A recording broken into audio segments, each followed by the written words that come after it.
So ngayon nga pala guys, nakabisa ako ngayon guys. At samahan niyo ako guys dahil babiyaya ako ngayon pa Manix. At hindi ko alam guys kung papabalikan ako doon ni sir kasi hindi naman ako nagpaalam sa kanya guys. Pero basta makapag-sorry man lang ako kay Nika sa personal. Gusto ko lang talaga makita si Nika dun sa personal. At humingi ng tawad sa kanya sa mga masasakit na nasabi ko sa kanya nakaraan. Kaya tara samahan niyo ako. So ngayon guys, nandito na ako ngayon sa bus. At ano guys, papunta na ako ngayon dun sa Ordoneta. Update ko na lang kay mamaya. Kasi guys, matutulog ako dito sa biyahe. Sana nandun talaga si Nika para man lang makapag-sorry ako sa kanya. At saka nga pala ako pupunta dun sa Manix house is hindi lang para mag-sorry kay Nika, kundi kukunin ko rin yung mga gamit ko dun na naiwan ko noong nakaraang araw.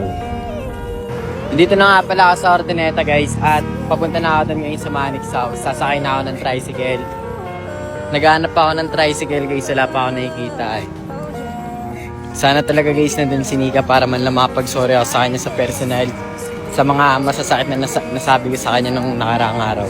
Kaya tara samahan niya ako.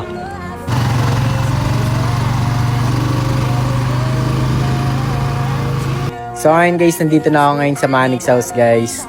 Tara guys, samahan niyo ako dahil kukunin ko na yung mga gamit ko. At sana nandito si Nika. Ako po. Yeah, kunin ko lang yung gamit ko. Hindi ka pwedeng pumasok dito, walang approval si boss. Kukunin ko lang saglit yung gamit ko ya. Hindi pwede eh. Bawal. Wala. Sige po. So ngayon guys, hindi ako pinapasok ni Kuya Waldo sa Manix house guys. Siguro dito na lang ako pupunta guys. Sabi lang. Kasi dito guys, mabait sa akin yung guard dito eh. Mabait sa akin yung guard. Sana papasokin tayo. At din na lang matutulog sa kwarto nila Ate Cyrene. And magsasabi rin ako kay Ate Riri. Chat ko na lang sa Ate Riri para hindi naman sayang yung punta ko dito. No uwi ako, hindi ko pa nakukuha yung gamit ko. Tsaka hindi ko pa nakikita si Nika, no?